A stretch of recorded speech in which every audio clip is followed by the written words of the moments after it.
Bonjour, Gikenwa Maganaduk, Eric Nindigenik Hanagu, Mazana Bekewe Binigan, and Gikenwa Mage. My name is Eric, and I teach information technology at Leech Lake Tribal College. If you are watching this video, then you have found the course on Canvas. This is the introductory video. I'm just going to kind of give you a quick tour of the course and the things that are in it, and kind of get you acquainted, oriented to what you can expect for this course.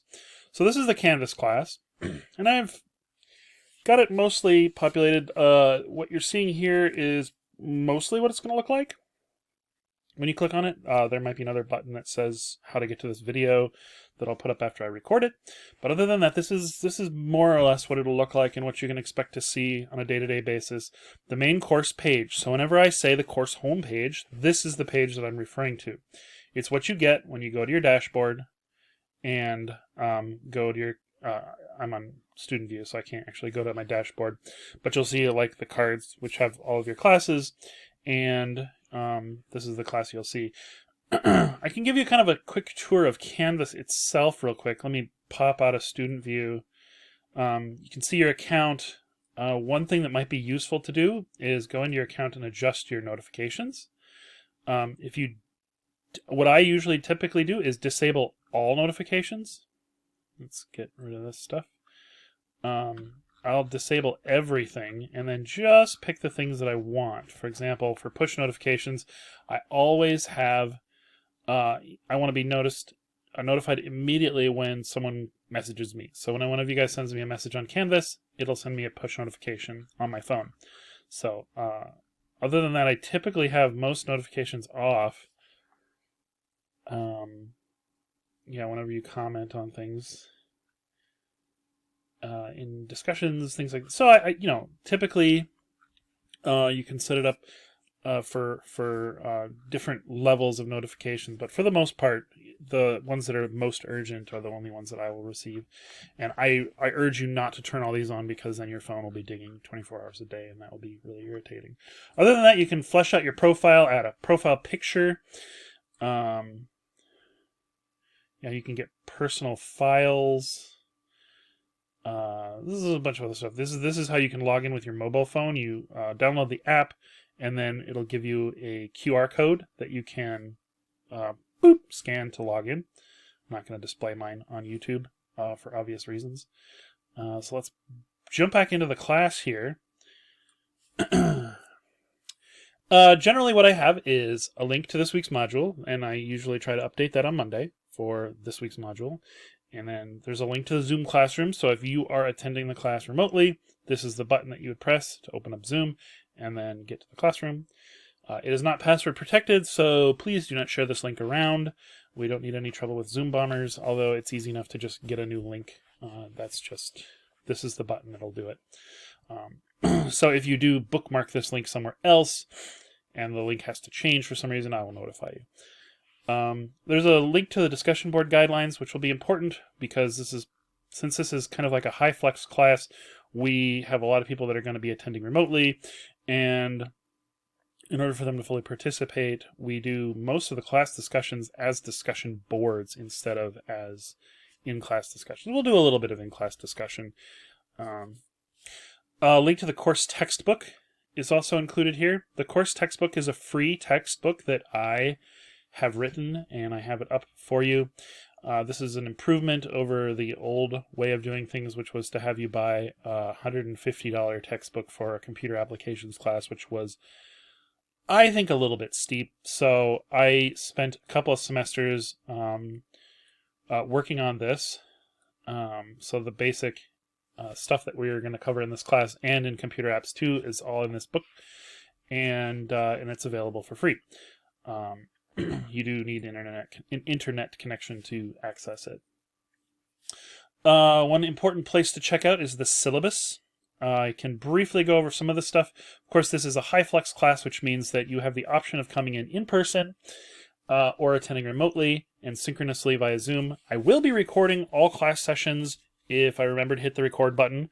Occasionally I do forget, but I will try to keep keep remembering remember, I did pretty good last semester. I didn't really miss a whole lot. So if you do, for whatever reason, can't attend synchronously, it will count for your attendance. So I do highly encourage you to attend synchronously, but you can still get caught up on the material, even though you weren't there at the time that it was delivered. But we won't count for attendance. So yeah. This is, of course, subject to change due to the changing nature of the pandemic.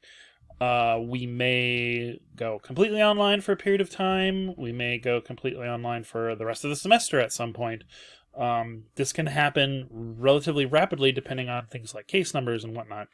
But for the time being, this is the model that we're going to be using. Be sure to read through the required materials. There are a few things that you need access to, namely your access to the book. You'll need access to a computer with either Windows, Mac OS, or Chrome OS. One of those three operating systems will be just fine. Anything other than that, like a mobile operating system, will not be sufficient. You will not be able to access. The mobile apps for Google Docs are not as... they're missing a lot of features that you're going to need to complete the course material.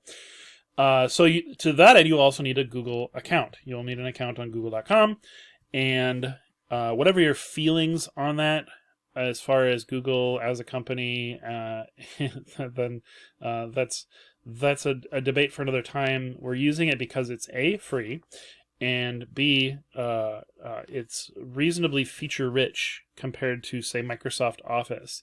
There are only a few things that Google Docs can't do that Microsoft Office can, and they are not really that significant.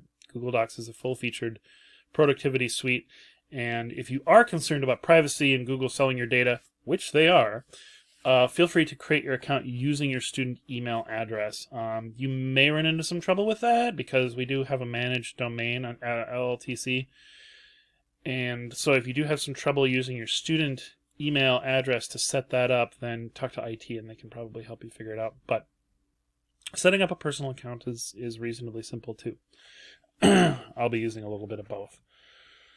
Of course, this course is required for all of our degree programs. It has no actual prerequisites. However, if you are a complete beginner, you should tell me about it as soon as possible, because it'll allow me a chance to kind of recalibrate the course or set up one-on-one trainings, things like that, to get you up to speed, get you comfortable with logging into the computer, logging into Google Drive, logging into Canvas, and all of that stuff so that you can access the materials in order to be successful in this class.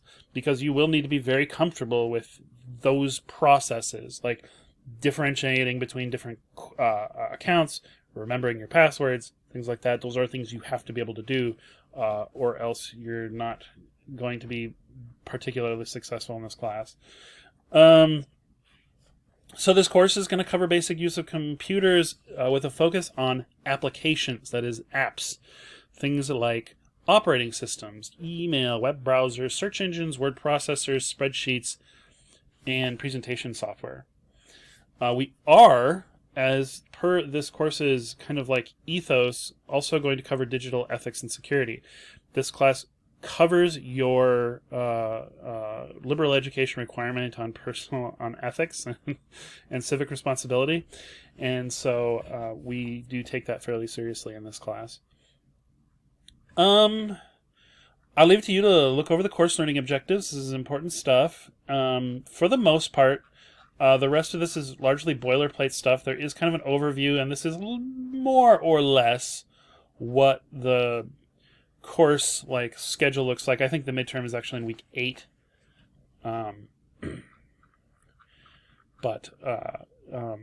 Yeah, I think that the important thing here is to talk about but this is largely this is somewhat subject to change, but it's for the most part set in stone. So the primary way that you're going to want to experience this class is through the modules. In fact, I've done this because I've even disabled the assignments button so that you can only access the modules. So this is where you'll find the course material on a week-by-week thing, and you want to go through each item each week. And most weeks don't have this much stuff. This is week 1, so we do cover a lot of stuff kind of relatively quickly. There's only one graded assignment that you have to do, and that is just a discussion board where you introduce yourself, learn how to use a discussion board. You just click on it, or, well, I mean, you should actually move through these kind of in order. So you click on the introduction, and it'll tell you what we're doing this week, and then you can hit the next button. It'll move to the next item in the module, and then you can see what it is. And in this case, it's this discussion board where you might hit reply, type your response in here, introduce yourself, answer a few questions, and then hit next. Then there's the next page in this week's module is a set of guidelines on how discussion boards work. And so I'll be going over this in detail on day one. So this video is largely just to kind of get you oriented. But if you come to class on Monday or Tuesday, whichever section you're in, we'll be going over this on that day. There are a couple of readings for chapter 1 for week 1, and they do come with slides. And so here's one: what is information? And slides 2: what is a computer? And finally, there's a recap. I will delete these are recordings from last year, so I will delete them and then put new ones up as we move into week 1. So that is basically how it works, but working through these modules like this, going through each one of these items individually, is probably the best way to experience the class, get all the content, make sure that you are fully getting everything that you need out of the course. So let me know if you have any questions about this, and we'll see you in class. Miigwech, meet you.